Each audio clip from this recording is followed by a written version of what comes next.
இந்த உலகமெங்கும் கிறிஸ்தவர்கள் இருக்கிறார்கள் என்றால் அதற்கு அர்த்தம் என்ன? கிறிஸ்தவர்கள் பாவம் நீங்கி வாழ்கிறவர்கள் தான் கிறிஸ்தவர்கள்.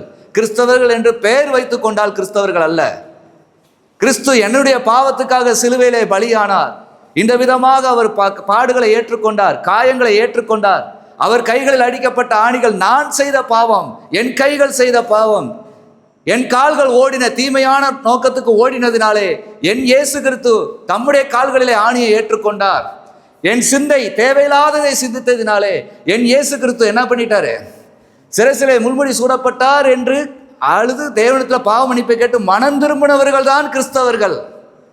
மனம் திரும்பாத யாரும் கிறிஸ்தவர்களே கிடையாது. பேரை வேணா வச்சுக்கோங்க. கிறிஸ்தவங்கன்னு சொல்றீங்க. கிறிஸ்தவங்க வீட்டில் இன்னைக்கு பைபிள் கிடையாது. கிறிஸ்தவங்க வீட்டில் பைபிள் படிக்கிறது கிடையாது. கிறிஸ்தவங்க வீட்டில் ஜெபம் பண்ணுறது கிடையாது. இதுக்கு பேர் கிறிஸ்தவமே கிடையாது. அப்படி ஒரு வாழ்க்கையை கிறிஸ்து கற்றுக் கொடுக்கவில்லை. கிறிஸ்து இந்த பூமிக்கு வந்த நாள்ல இருந்து தாம் பரமேறுகிற ஒரு நோக்கம் இருக்குது என்பதை மாத்திரமே வைத்து வாழ்ந்தார். இந்த பூமியிலே பரமண்டலங்களுடைய சித்தத்தை செய்தார். ஆனால் கிறிஸ்துவை ஏற்றுக்கொண்டேன் என்று சொல்லுகிற நீங்க இன்னைக்கு யார் சித்தம் செய்றீங்க? இந்த 2025ஆம் ஆண்டு களங்கமில்லாத ஆண்டா இப்போ கொடுத்துட்டார். இந்த சாயங்காலம் வரைக்கும் வந்தாச்சு. என்ன சித்தம் செஞ்சிட்டீங்க? ஆனா உன் இயேசு இந்த 2025 ஆண்டுல கூட உன்னை மறக்காதவராய் ஆண்டை கொடுத்திருக்கிறார். சொன்ன சொல்லை காப்பாற்றும் தெய்வம். அந்த தெய்வத்தை ஏற்றுக்கொண்ட நீங்க சொன்ன சொல்லுல நிலைச்சிருங்க.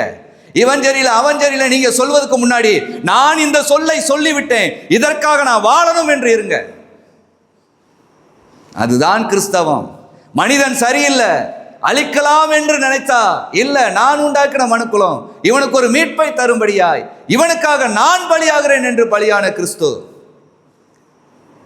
நமக்கான ராஜ்யம் ஒன்று இருக்குது என்பதை நிரூபித்த கிறிஸ்து. நீங்க சரியில்லை நான் சரியில்லை சொல்லிக்கிட்டு இருக்க வரல.